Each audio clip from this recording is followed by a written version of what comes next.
portez bien, que ça va, que le moral est bon. Donc aujourd'hui, nous allons faire les brèves, hein, en sciences, parce que du coup, j'ai trouvé, voilà, quelques petits articles, donc ça va être là aussi vite fait, hein. On va pas y passer des heures. N'oubliez pas de vous abonner, de mettre un pouce, une flamme, un cœur, je sais pas où je serai, sur quelle plateforme. Laissez un commentaire si vous en avez envie, voilà. Hein, je vous laisse libre de votre choix. Mais ça serait sympa parce qu'au plus vous mettez des pouces, au plus je suis référencée, ça me fait un petit peu de monde. Moi je suis contente parce que je monte pas tout ça pour rien, vous voyez. Du coup c'est quand même du temps et du travail pour monter une vidéo. Et donc du coup ça serait sympathique, vous voyez, vu que je vous demande pas de sous. Voilà, on va commencer par celui-là, c'est navette Aix-Marseille.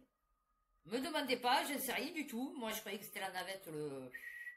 Et ben non, parce que du coup il y a eu chaudron. Donc je sais pas, je peux pas vous dire, ça c'est encore, voilà. Une question, hein, comme le Big Bang, pourquoi? Réchauffement climatique, pourquoi Marseille devient africaine? Ben déjà, alors de une, par rapport à sa population, ça va, oh, on peut faire un petit peu des blagues racistes quand même, ah ouais. Ensuite, par sa végétation, parce qu'on a énormément de palmiers plantés à Marseille, je sais pas pourquoi, la Côte d'Azur, palmiers, enfin bon voilà. Et donc là, en plus, maintenant, on va avoir le climat. Et si Marseille n'était plus vraiment méditerranéenne? Ah, que Marseille. Chaque été qui passe semble confirmer une tendance. La cité phocéenne change de visage climatique. Ben, cette année, il a bien plu. Moi, je peux te dire que le jardin en bas de chez moi, il est vert. Hein. De partout, il y a des plantes, elles sont magnifiques. Hein. Donc, bon, je sais pas. Après, voilà, c'est pour le spécialiste, hein, on va dire. Plus sèche, plus chaude, plus rude. Non, en été, hein. Non, alors, ce qu'il y a, j'ai mis un peu le ventilo parce qu'il faisait plus chaud. Ce qu'il y a, c'est que, alors, l'hiver, par contre, oui, il fait plus froid. Bon, l'hiver, il fait beau. Alors, par contre, là, en ce moment pluvieux, hein, parce qu'il n'a pas arrêté de pleuvoir cette année. Mais je veux dire, oui, c'est vrai qu'on est plutôt sur une tendance douce, tu vois. Adopte peu à peu des traits typiques du Maghreb. Oui, ben alors, on dit de l'Afrique du Nord. Ben, on est le bassin méditerranéen, chérie. Ok, bon ben voilà, on devient africain. Eh ben écoutez, le grand remplacement, ben c'est pour maintenant. Ils vont être contents, les Émouriens. Ah bah oui, Marseille devient l'Afrique. Eh ouais, vous voyez comme quoi, c'est con, hein. Tiens beau dire, tiens beau faire, hein. Ce qui doit être sera. Coup de théâtre cosmique, la collision cataclysmique entre la galaxie d'Andromède et la nôtre, remise en question. Futura. Non, c'est bien parce qu'ils nous ont bassinés, hein. Alors, peut-être pas tout le monde. Du coup, ils s'intéressaient pas à ça. Mais en tout cas, moi, je sais que je m'intéressais à ça. Puisque quand j'avais... la fille... Quand j'avais 10-12 ans, je me suis lu Cosmos de Carl Sagan. Tu vois, c'était mon livre de chevet.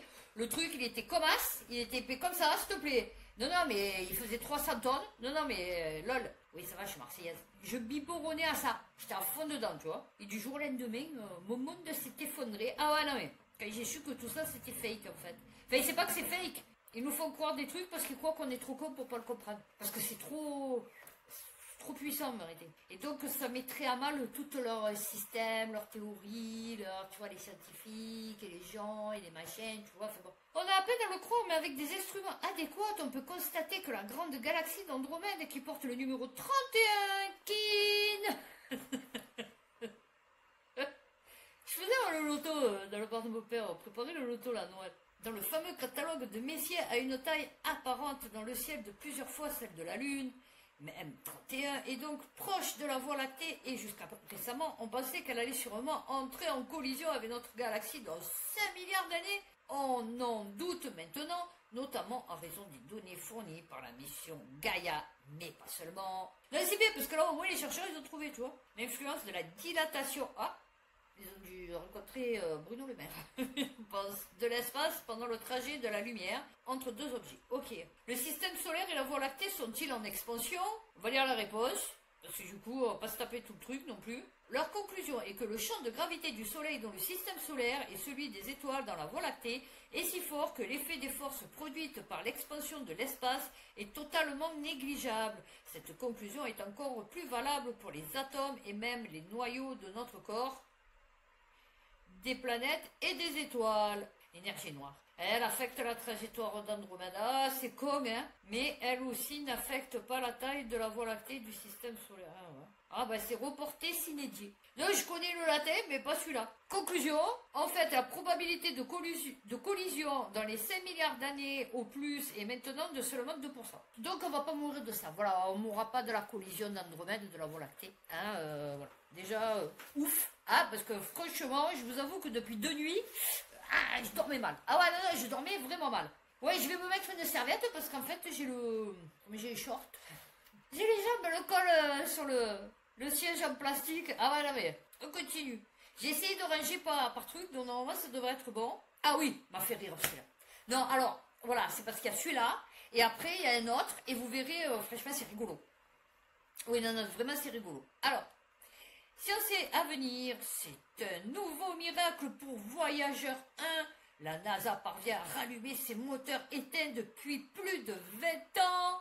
Ils te prennent vraiment pour éco. Non, vraiment, ils te prennent pour éco. 25 milliards de kilomètres.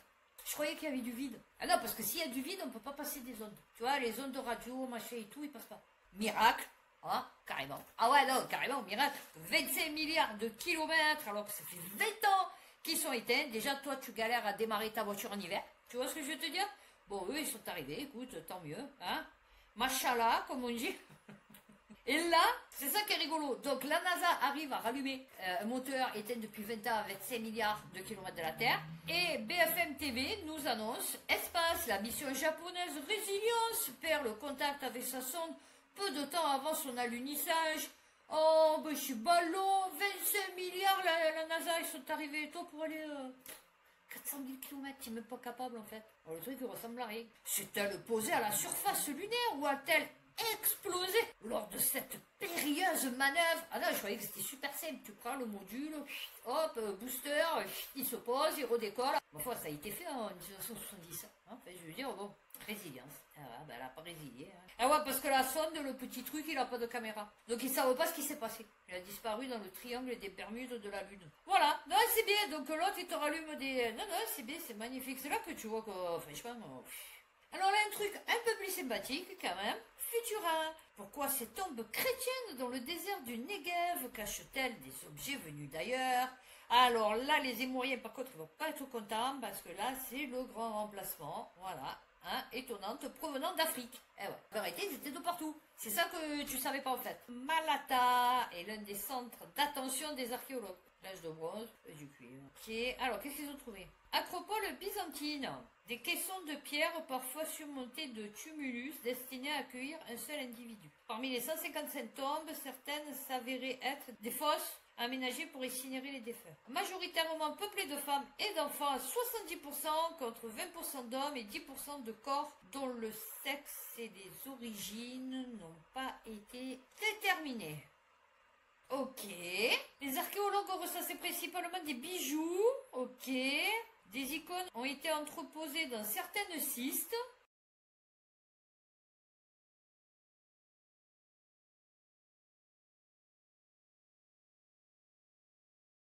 Taillées dans l'ébène et dans des ossements. Ouais, mais c'est ça, moi je pense qu'à un moment donné, c'est comme en Égypte. En Égypte, tu as... j'ai mal. Je vais essayer de me mettre à part. En Égypte, tu as les pyramides, machin et tout, et on te dit, oui, c'est en même temps que... Non, ben non, mais peut-être que les pyramides étaient là bien avant, et qu'en fait, on ne sait pas pourquoi, l'être humain a régressé, a perdu toutes ses connaissances et tout. Enfin bon, peut-être qu'il y a eu un grand cataclysme, qu'il y a eu plus que quelques humains sur la Terre, je ne sais rien, et le temps que ça se repeuple, machin et tout, ils se sont retrouvés dans des régions où il y avait déjà des monuments comme les pyramides Inca, ou les pyramides d'Égypte, ou certains temples, enfin bon, je ne sais rien... Voilà. Et donc ils en ont pris possession, mais je pense que oui, effectivement, il y a eu plusieurs sortes d'humains, vous voyez ce que je veux dire, sur Terre. Ok, alors, mort de rire, non, c'est là mort de rire. Vivre demain.fr, un rêve vieux de 124 ans sur le point de bouleverser le quotidien. L'électromagnétisme pour alimenter des maisons sans aucun fil en fait une réalité imminente. Depuis Tesla, chérie. Pourquoi vous croyez qu'ils les ont pas pris les inventions de Tesla? Vous croyez que vraiment l'électricité, avec leurs conneries de nucléaire et de barrages hydroélectriques et tout, ils seraient capables d'alimenter autant? Moi je suis sûre qu'en vérité ils nous prennent pour des cons, ils nous font installer des pylônes et tout, alors qu'en vérité ils récupèrent l'électricité de la Terre. Je suis sûre et certaine. Des inventions comme il avait fait Tesla, vous croyez que quoi? Que depuis, déjà, ils n'ont pas travaillé dessus. La transmission d'énergie sans fil, inspirée par la vision de Nikola Tesla. Eh ouais, en 1901. Eh oui, c'est ça. Ah, 124 ans. Ah oui, ah, d'accord, ok. Ah, ben ça va, eh oh. Mais moi, je vous le dis, ils le font déjà. Mais ils ne veulent pas nous le dire parce que vous vous rendez compte, là, ils nous font croire que c'est des êtres supérieurs, tu vois, parce qu'ils nous produisent de l'électricité pour qu'on puisse vivre et tout. Mais si demain, il y a quelqu'un qui nous explique comment récupérer l'électricité, machin et tout de l'air, comment il faut? Il faut plus rien. Tu crois quoi? On serait capable de tout, de faire tout ce qu'on veut, d'utiliser l'électricité autant qu'on veut, de créer autant qu'on veut. La transition vers un réseau électrique sans fil pourrait commencer plus tôt qu'on ne le pense. Ben ça serait bien pour nous parce que du coup, on a des fatigués qui nous coupent les poteaux. Oh, les mecs, ils sont allés couper quoi. C'est des terroristes. Non, non, c'est pas des terroristes. Des terroristes de quoi? De l'électricité. Une énergie propre et nationale, les panneaux solaires seront obligatoires sur les maisons neuves au Royaume-Uni. BFM IMO. Bon de rire quand même, c'est le pays peut-être où il y a le moins de soleil. Ils vont obliger les gens, donc je t'explique pas, hein, production de CO2, hein, voilà, pour produire les panneaux photovoltaïques, les terres rares, machin et tout, l'exploitation des petits noirs en Afrique, enfin bon, tout ça pour doter donc les toits de panneaux solaires dans un pays où il fait que pleuvoir. On voit vraiment que ça cogite fort. Ah ouais, non, non, on voit vraiment que ça cogite fort. Et donc, on va finir par celui-là, parce que celui-là, super rigolo. Ah ouais, non, non, celui-là, non, vraiment, des fois, je me dis, comment on fait? Dites-moi, comment on fait? Comment on fait? Comment on fait quand on a des gens, peut-être le mec qui s'est fait délire, je ne sais rien, il était en fumette, bon. Mais je me dis, comment tu peux... Oui, parce qu'en fait, on ne sait plus où les mettre. Voilà, c'est surtout ça. Je pense que c'est parce qu'on ne sait plus où les mettre. Et si on jetait nos déchets dans les volcans? Donc je me doute déjà des volcans en activité. Hein, parce que du coup, bon, des volcans étaient... Ça sert un peu trop pas à grand-chose. Hein. C'est pas français, mais on va se débrouiller avec. Oui, c'est sûr que des montagnes et des montagnes de déchets, c'est sûr que bon. C'est avant de produire le plastique, tu te dis normalement... comment je fais pour le recycler le truc, tu vois, parce que c'est même beau de le produire et tout, mais après, au moment donné, si je produis tout en plastique, où on va foutre le plastique, en fait. Donc, alors, avec un hélicoptère, ah ouais, non, alors, là, il n'y a pas de CO2, pas de pollution, rien, donc avec un hélicoptère, avec un petit sac en plastique, non, non, mais un petit sac poubelle. Ils ont fait l'expérience de jeter ça, non, mais je vais vous mettre la vidéo, de jeter ça dans un volcan.